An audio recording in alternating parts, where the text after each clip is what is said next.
गर्मी में पानी में तैरती 10 मंजिला खटिया वाला ससुराल। हाय दैया, इस घर में हवा क्यों नहीं आती? बहुत गर्मी लग रही है। इस घर वालों ने क्या सोच कर उसे घर की खिड़कियां छोटी छोटी बनाई थी? क्या इनको लड़ाई लड़ने जाना था? इस घर की खिड़कियों से हवा तो आती नहीं। चूल्हे के सामने बैठे बैठे मेरा बुरा हाल हो गया है।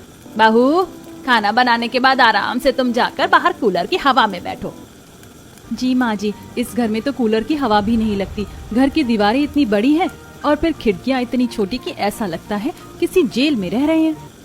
अरे बहू, इतना क्या नखरे करती हो? कूलर तो है ही ना, बना लो खाना, बैठो कूलर में, किसने मना किया है? जिसके बाद दोनों बहुएं फटाफट खाना बनाती और पंखे और कूलर के सामने जाकर बैठ जाती हैं। गर्मी इतनी थी कि कूलर की हवा से भी उन्हें कुछ असर नहीं हो रहा था। दिन पर दिन गर्मी इतनी ज्यादा बढ़ती जा रही थी कि घर के अंदर रहना किसी सजा से कम नहीं लग रहा था। छोटी मोटी दीवारों वाला वो पुराना घर बाहर से तो मजबूत दिखता था, लेकिन अंदर भट्टी की तरह तपता रहता था। छोटी छोटी खिड़कियों की वजह से हवा अंदर आ ही नहीं पाती थी। जो भी घर के अंदर आता सबसे पहले भागकर कूलर के सामने जाकर बैठ जाता। हे भगवान, ऐसा लग रहा है जैसे सूरज हमारे घर की छत पर ही बैठ गया हो। बाहर से अंदर आओ तो और ज्यादा गर्मी लगती है। सच कह रही हो तन्वी, बाहर कम से कम हवा तो चलती है, लेकिन इस घर में आते ही ऐसा लगता है जैसे किसी बंद तंदूर में घुस गए हो। सुबह से रसोई में खड़ी हूँ, हाथ जल रहे हैं अलग, और ऊपर से ये गर्मी। खाना बनाते बनाते ऐसा लग रहा था अभी चक्कर खाकर गिर जाऊंगी। और ये कूलर भी सिर्फ आवाज करता है। हवा तो ऐसी दे रहा है जैसे किसी ने तवा गरम करके सामने रख दिया हो। दोपहर का समय था, बाहर सड़कें तप रही थी। चाची सास नीतू और ताई सास राधा बाजार से सब्जियां और सामान लेकर लौट रही थी।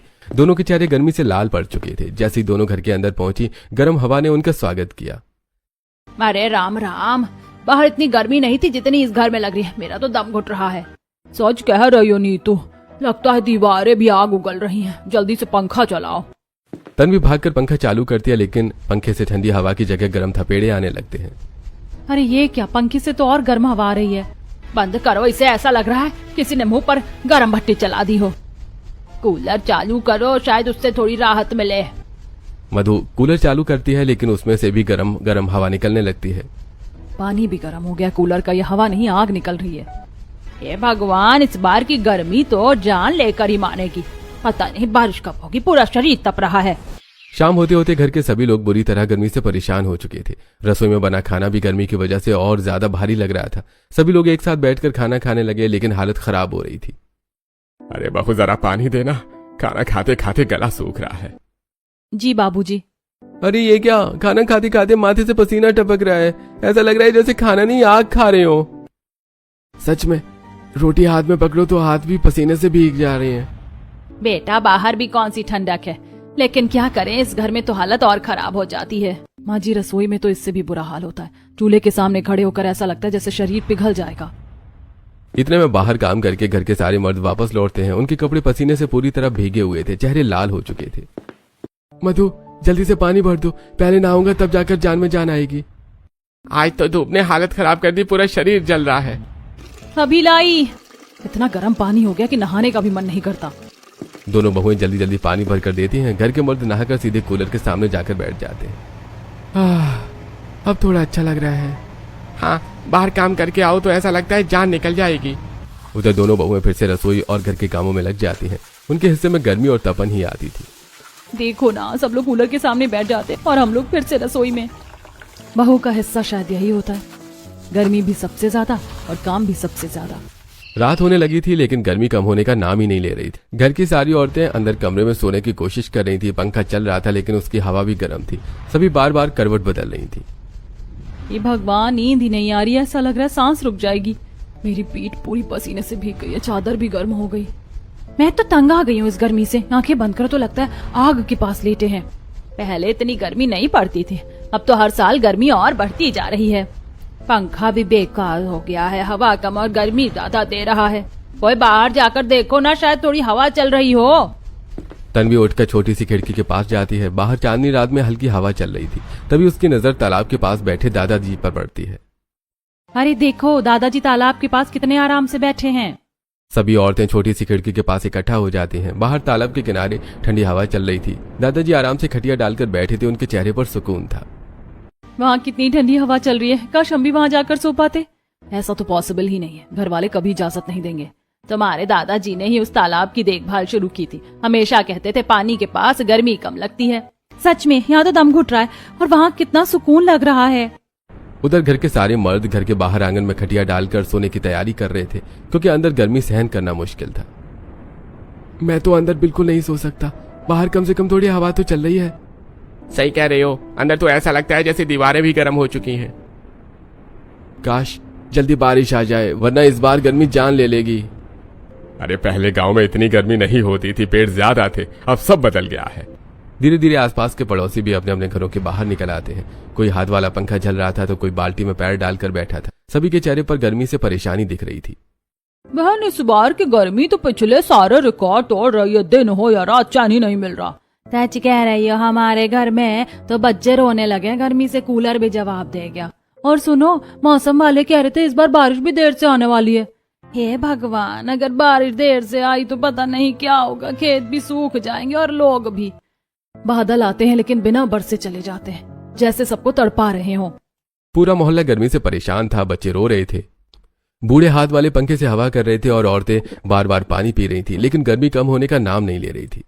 पता नहीं कब बारिश आएगी, अब तो शरीर जवाब देने लगा है। अगर ऐसे ही गर्मी बढ़ती रही ना तो इस घर में रहना मुश्किल हो जाएगा। सच कहूँ तो मुझे तालाब के पास जाकर बैठने का बहुत मन कर रहा है। वहाँ कम से कम सांस तो ली जा सकती है। कभी कभी लगता है ये घर गर्मी में रहने लायक ही नहीं रहा। माँ जी, अब तो हालत ऐसी हो गई है कि कूलर बंद करो तो सांस रुकने लगती है और चलाओ तो ऐसा लगता है पूरा घर बिजली पी रहा है। सच कह रही हो दीदी, रात भर कूलर चलता है फिर भी शरीर से पसीना बंद नहीं होता। क्या करे बहू, गर्मी ही इतनी पड़ रही है। बिना पंखे कूलर के तो अब जीना मुश्किल लगने लगा है। एक सुबह डाकिया घर के बाहर आवाज लगाता है। उसके हाथ में बिजली का बिल था। राघव बिल खोलकर देखते हैं और देखते ही देखते उनकी आंखें फटी रह जाती हैं। अरे राम राम, 60,000 रुपए का बिजली का बिल। क्या 60,000? बाबूजी आप मजाक तो नहीं कर रहे हैं? हे भगवान, इतना बिल तो किसी फैक्ट्री का आता होगा। इतने पैसों में तो नया कूलर आ जाता। अब इतना पैसा कहाँ से आएगा? घर का खर्च अलग और ये बिजली का बिल अलग। लेकिन माँ जी करें भी क्या, बिना कूलर के घर में रहा ही नहीं जाता। घर में हड़कंप मच जाता है। सभी लोग बिजली के खर्चे को लेकर परेशान हो जाते हैं, लेकिन गर्मी ऐसी थी कि कोई पंखा भी या कूलर बंद करने की हिम्मत नहीं कर पाता। रात में फिर वही हाल होता। मर्द बाहर खटिया डालकर सोते, लेकिन बहुओं को बाहर जाकर सोने की इजाजत नहीं मिलती। हम लोग भी बाहर सो जाएं तो शायद थोड़ी राहत मिल जाए। नहीं बहू, घर की बहुएं बाहर आंगन में या सड़क पर नहीं सोती। लेकिन माँ जी अंदर तो दम घुट रहा है।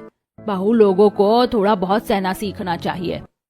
ऐसे ही पूरा महीना निकल जाता है। गर्मी कम होने की जगह और भयानक हो जाती है। पंखे और कूलर पहले से ज्यादा चलने लगते हैं। अगले महीने फिर बिजली का बिल आता है। अरे बाप रे, इस बार 90,000। अब तो यह हद हो गई। जरूर बिजली विभाग वालों ने गलत बिल भेजा है। और इतना बिल तो पूरे मोहल्ले का मिलाकर नहीं आता होगा। गुस्से में पूरा परिवार बिजली ऑफिस पहुंचता है। वहां पहले से ही गर्मी से परेशान लोगों की भीड़ लगी हुई थी। साहब, ये कोई मजाक है क्या? हमारे घर का 90,000 का बिल आया है। देखिए, आपका मीटर सही चल रहा है। दिन रात कूलर पंखे मोटर सब चलेंगे तो बिल तो आएगा ही। लेकिन इतना ज्यादा? अरे साहब, हमारी कोई गलती नहीं है। आप जैसे यूनिट इस्तेमाल करेंगे वैसा ही बिल आएगा। इस बार गर्मी ज्यादा है इसलिए सबका बिल बढ़ा है। घर वाले मायूस होकर लौट आते हैं। रास्ते में उन्हें पड़ोसी भी मिलते हैं जो उसी परेशानी से गुजर रहे थे। हमारे यहाँ भी 55,000 का बिल आया है। गर्मी ने तो सबकी कमर तोड़ दी। अब तो लगता है बिजली चलाना भी अमीरों का काम हो जाएगा। उस रात गर्मी बहुत ज्यादा थी। बहुएं छोटी सी खिड़की से बाहर देखती हैं। तालाब के पास दादाजी आराम से खटिया डालकर सो रहे थे। उनके चेहरे पर ठंडी हवा पड़ रही थी। तालाब के बगल में बहती छोटी सी नदी भी चांदनी में चमक रही थी। देखो ना दादाजी कितने आराम से सो रहे हैं। और वहाँ नदी के किनारे तो कितनी ठंडी हवा चल रही है। अगर हम लोग भी वहाँ जाकर सो जाएं तो? क्या नदी के किनारे? हाँ, यहाँ तो वैसे भी नींद नहीं आ रही है। चलो ना चुपके से खटिया लेकर चलते हैं। आधी रात को दोनों बहुएं धीरे धीरे अपनी खटिया उठाती हैं और घर के पीछे नदी किनारे ले जाकर लगा देती हैं। नदी में पानी बहुत कम था, लेकिन ठंडी हवा लगातार चल रही थी। पानी की ठंडक चेहरे पर पड़ते ही दोनों को सुकून मिलने लगा। अरे वाह, यहाँ तो सच में स्वर्ग जैसा लग रहा है। पहली बार लग रहा है कि गर्मी गायब हो गई। दोनों बहुएं पूरी रात चैन से सोती हैं। सुबह जब घर वाले उठते हैं तो दोनों को घर में न देखकर घबरा जाते हैं। थोड़ी देर बाद नदी किनारे से दोनों वापस आती हैं। तुम दोनों रात में नदी किनारे सो गई थी? अगर कुछ हो जाता तो? माँ जी, आप लोग भी एक बार वहाँ सोकर देखिए। इतनी ठंडी हवा आती है कि सारी गर्मी गायब हो जाती है। वहाँ ना पंखे की जरूरत पड़ती है ना कूलर की। पहले तो घर वाले उनकी बात को नजरअंदाज कर देते हैं, लेकिन दोपहर की भयानक गर्मी में जब उस सबका हाल खराब होने लगता है तब राजेश और मनोज नदी के किनारे जाने का फैसला करते हैं। मैं तो अब नहीं सह सकता, चलो नदी किनारे खटिया डालते हैं। हाँ सही कहा, घर में तो ऐसा लग रहा है जैसे तंदूर में बैठे हैं। दोनों भाई नदी के बीच कम पानी वाली जगह पर खटिया लगाकर लेट जाते हैं। ठंडी हवा और पानी की नमी उन्हें तुरंत सुकून देने लगती है। अरे वाह, यहाँ तो ऐसा लग रहा है जैसे पहाड़ों में आ गई हूँ। मेरा तो शाम तक वापस जाने का मन ही नहीं कर रहा। धीरे धीरे घर के बाकी लोग भी नदी किनारे आने लगते हैं। कोई खटिया डालता है, कोई चटाई बिछाता है। देखते ही देखते नदी किनारा पूरे परिवार का नया ठिकाना बन जाता है। अब तो लगता है हमारा असली घर यही है। हाँ, और पुराना घर सिर्फ खाना बनाने के काम आएगा। अब घर में बिजली का इस्तेमाल कम होने लगता है। दोपहर होते ही सभी लोग नदी किनारे पहुंच जाते हैं। वहीं बैठते, बातें करते और ठंडी हवा का मजा लेते। देखो, बहुओं की बात मानकर कितना अच्छा हुआ। अब बिजली का बिल भी कम आएगा और सबसे बड़ी बात, यहाँ मन को शांति मिलती है। धीरे धीरे पड़ोसी भी उनकी नकल करने लगते हैं। हर शाम नदी किनारे खटियाओं की लाइन लगने लगती है। पूरा नदी किनारा लोगों से भर जाता है। लगता है पूरा गांव नदी में रहने लगा है। यहाँ तो मेले जैसा माहौल हो गया है। कम से कम गर्मी से तो राहत मिल रही है। लेकिन कुछ ही दिनों में नदी किनारे इतनी भीड़ हो जाती है कि खटिया लगाने की जगह कम पड़ने लगती है। अब तो बैठने की जगह भी मुश्किल से मिलती है। क्यों ना हम खटिया के ऊपर खटिया लगाकर ऊंचा बना दे। मतलब 10 मंजिला खटिया नीचे से ऊपर तक। सब लोग पहले हंसते हैं, लेकिन फिर बहुएं सच में घर की सारी खटियाएं उठाकर ले आती हैं। रस्सियों से एक दूसरे से कसकर बांध लेती हैं और धीरे धीरे 10 मंजिला खटियां तैयार हो जाती हैं। अरे वाह, ये तो सच में इमारत जैसी लग रही है। हमारी बहुएं तो इंजीनियर निकली। नदी के बीचों बीच कम पानी वाली जगह पर 10 मंजिला खटिया खड़ी कर दी जाती है। हवा चलती तो पानी की ठंडी बूंदें चेहरे पर पड़ती और सभी को सुकून देती। अरे मैंने तो तालाब पर अड्डा डाला था, तुम लोगों ने तो पूरी नदी पर कब्जा कर लिया। क्या करे दादाजी, यहाँ इतना सुकून मिलता है कि वापस घर जाने का मन ही नहीं करता। अब पूरा परिवार उसी 10 मंजिला खटिया पर रहने लगा। रात में वहीं सोते, दिन में वहीं बैठते। दोपहर का खाना भी वहीं खाया जाने लगा। सब लोग आ जाओ, खाना तैयार है। नदी के बीच बैठकर खाना खाने का मजा ही अलग है। और बिजली का बिल भी नहीं आ रहा है। बहुएं वहीं नदी किनारे बर्तन भी मांजती और फिर घर रखाती। धीरे धीरे ये उनकी रोज की जिंदगी बन गई थी। इसी बीच शरद की शादी की बात चलने लगती है। घर वाले उसके लिए लड़की देखने लगते हैं। काफी रिश्ते देखने के बाद उन्हें रुचि नाम की लड़की पसंद आती है। लड़की बहुत संस्कारी है और स्वभाव भी अच्छा है। कुछ ही दिनों में शरद और रुचि की शादी धूमधाम से हो जाती है। नई बहू रुचि पहली बार घर आती है। घर तो बहुत बड़ा है। अभी असली घर देखना बाकी है भाभी। मतलब पता चल जाएगा भाभी, टेंशन क्यों लेती हो। शरद और रुचि की शादी के बाद घर में खुशी का माहौल था, लेकिन उस खुशी के बीच गर्मी का आतंक अब भी वैसा ही था। रात होते होते पूरा घर भीड़ से भट्टी की तरह तपने लगा। नई बहू रुचि अपने कमरे में बैठी हुई थी। उसके चेहरे पर शर्म भी थी और गर्मी की बेचैनी भी। कमरे में कूलर चल रहा था, लेकिन हवा फिर भी भारी और गर्म लग रही थी। ये कैसी गर्मी है, ऐसा लग रहा है जैसे कमरे की दीवारें भी तप रही हों। अरे अभी तो तुम नई आए हो ना, इसलिए ज्यादा लग रही है। हम लोग तो अब आदत डाल चुके हैं। आदत? इतनी गर्मी की भी आदत हो सकती है क्या? मेरे तो हाथ पैर जल रहे हैं। बस थोड़ा देर और, कूलर चल रहा है ना।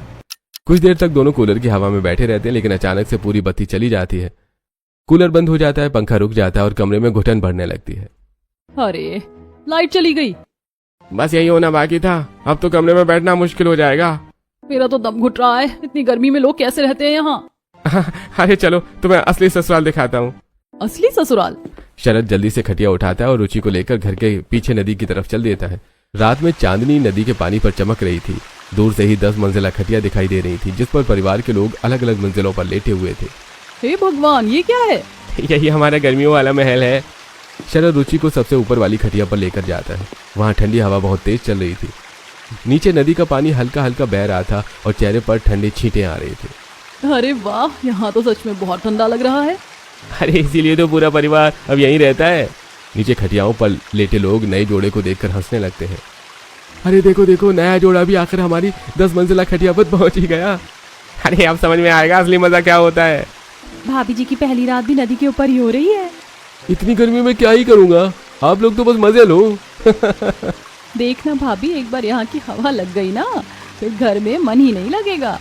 रुचि धीरे धीरे लेट जाती है। ऊपर आसमान में तारे चमक रहे थे। नीचे पानी की हल्की आवाज थी और ठंडी हवा लगातार चल रही थी। पहली बार उसे चैन महसूस हुआ। सच कहूँ तो यहाँ बहुत अच्छा लग रहा है, घर के कमरे से 1000 गुना बेहतर। इसीलिए तो अब हमारा आधा जीवन नदी में ही बीतता है। अगली सुबह सूरज निकलते ही सारी बहुएं जल्दी जल्दी उठ जाती हैं। कोई पानी भरने जाती है, कोई रसोई संभालती है, कोई झाड़ू लगाने लगती है। घर के अंदर फिर वही गर्मी थी। जल्दी काम खत्म करो, वरना गर्मी में हालत खराब हो जाएगी। सच में अब तो काम करते समय बस नदी का ही ख्याल आता रहता है। आप लोग रोज इतना काम करती हैं और फिर नदी में जाकर रहती हैं। हाँ, अब तो वही हमारा असली आराम वाला घर है। दोपहर होते होते घर फिर से तपने लगता है। बहुएं जल्दी जल्दी काम खत्म करती हैं और नदी किनारे पहुंच जाती हैं। वहां पहले से ही राघव, ताऊ जी, चाचा जी और बाकी के मर्द बैठे हुए थे। अरे यहाँ बैठो तो लगता है जिंदगी बच गई। अरे अब तो घर में 5 मिनट बैठने का भी मन नहीं करता। अरे यहाँ की हवा में जो सुकून है वो कहीं नहीं है। अब वहां इतना वक्त बीतने लगा था कि सब लोग चुपचाप बैठकर हवा का आनंद लेते रहते। कभी कोई गांव की बात करता, कभी मौसम की। धीरे धीरे पड़ोसी भी आने लगते। अरे बहू, आज तो हमारे घर में भी बिल्कुल चैन नहीं मिला, सोचा यहाँ आकर बैठ जाएं।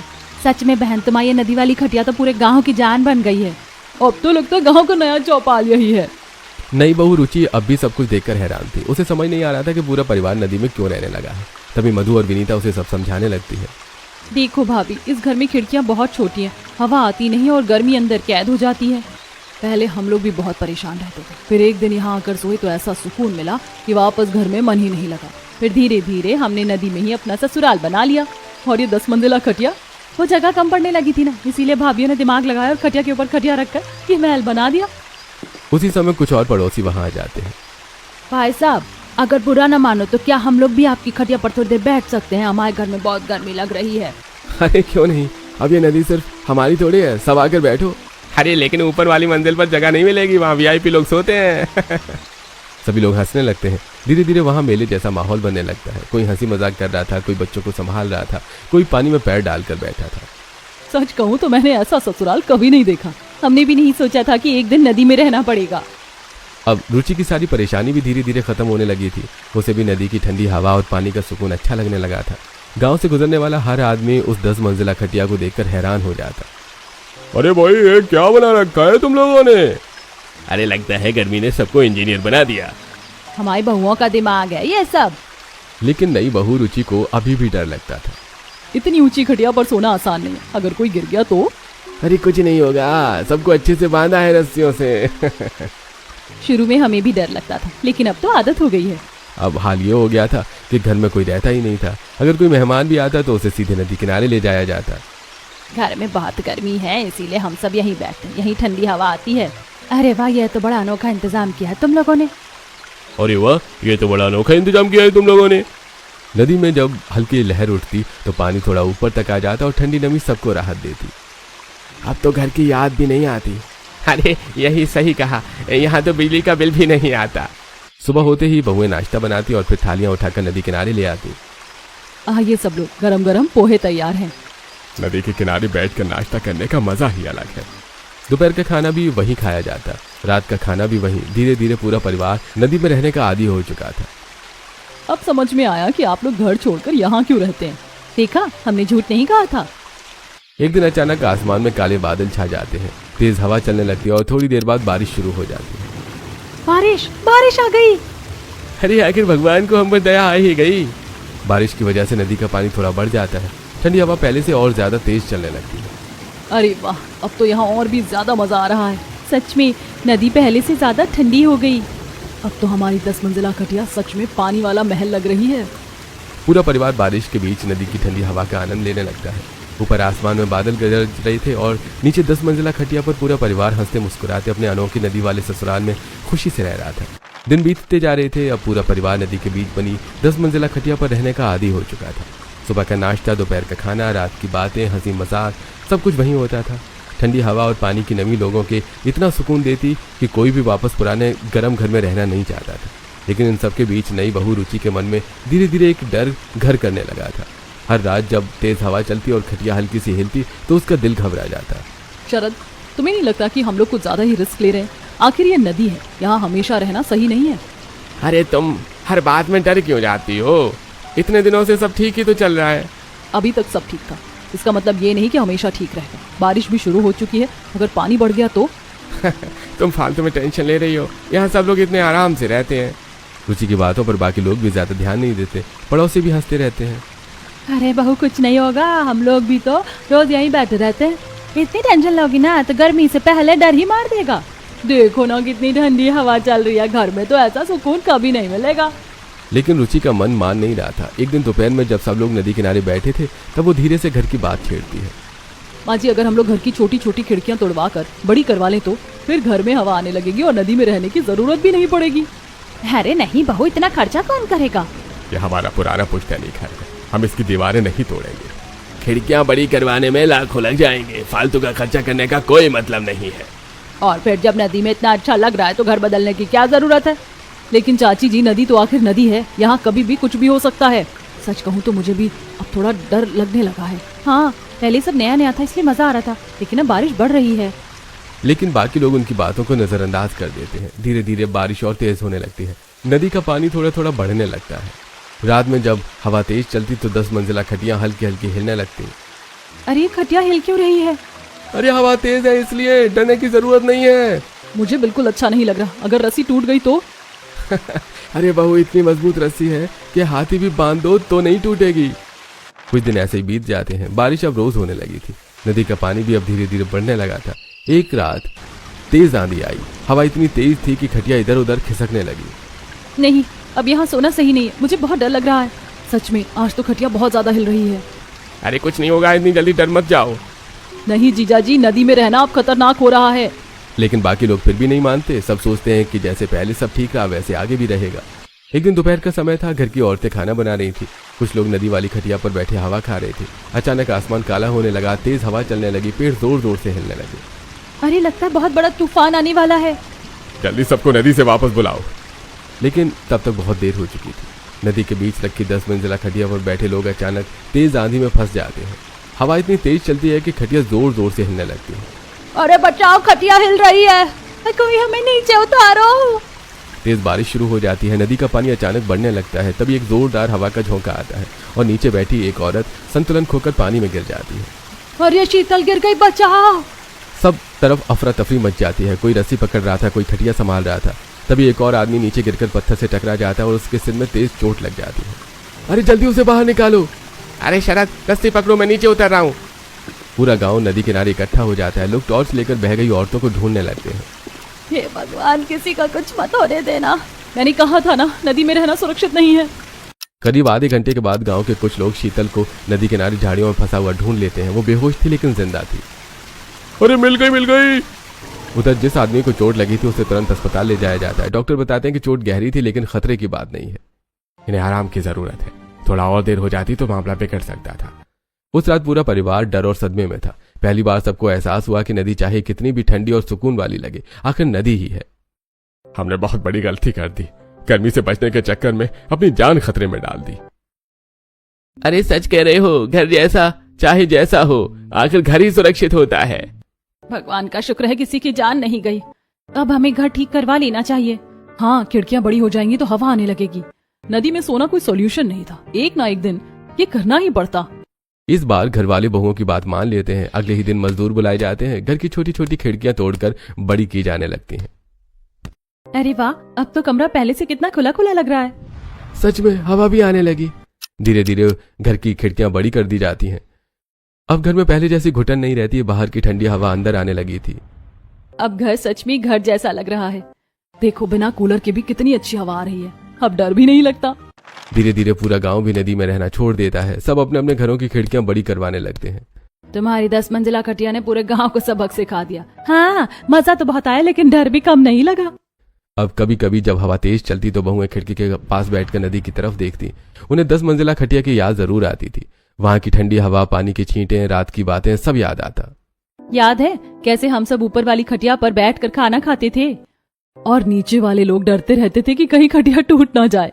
लेकिन अच्छा हुआ हम समय रहते संभल गए। भगवान का लाख लाख शुक्र है कि कोई बड़ी अनहोनी नहीं हुई। हाँ, अब चाहे कितनी भी गर्मी पड़े हम अपने घर में ही रहेंगे। नई बड़ी खिड़कियों से आती हवा पूरे घर में फैल रही थी। बहुएं आराम से तुलसी के पास बैठी थी। पूरा परिवार सुरक्षित अपने घर में था और भगवान को याद करके धन्यवाद दे रहा था कि समय रहते उन्हें अपनी गलती का एहसास हो गया। धीरे धीरे घर की बड़ी खिड़कियां और नई बालकनी की वजह से पूरा घर बदल गया। अब रसोई में पहले जैसी घुटन नहीं होती थी। हवा आराम से अंदर आने लगी थी। सुबह सुबह बहुएं खाना बनाकर बालकनी में बैठ जाती और ठंडी हवा खाती। उनकी सारी थकान दूर हो जाती। सच कहूँ तो अब घर में काम करने में पहले जैसी परेशानी नहीं होती। हवा आती रहती है तो मन भी खुश रहता है। हाँ दीदी, पहले तो रोटी बनाते बनाते लगता था चक्कर आ जाएगा, लेकिन अब कितना सुकून है। और सबसे अच्छी बात यह है कि अब रात में डर नहीं लगता। आराम से अपने कमरे में सोते हैं। बहुओं की बात मानकर अच्छा किया, वरना हम लोग तो जिद में अपनी जान ही खतरे में डाल चुके थे। अब कभी कभी शाम के समय पूरा परिवार नदी किनारे घूमने जरूर जाता था। वहां बैठकर ठंडी हवा खाते, बातें करते और पुराने दिनों की याद करके हंसते थे। क्या फिर से 10 मंजिला खटिया बनाए? अरे नहीं नहीं, अब बिल्कुल नहीं। नहीं, अब बिल्कुल नहीं। सबको अब समझ आ गया था कि सुकून जरूरी है, लेकिन सुरक्षा उससे भी ज्यादा जरूरी है।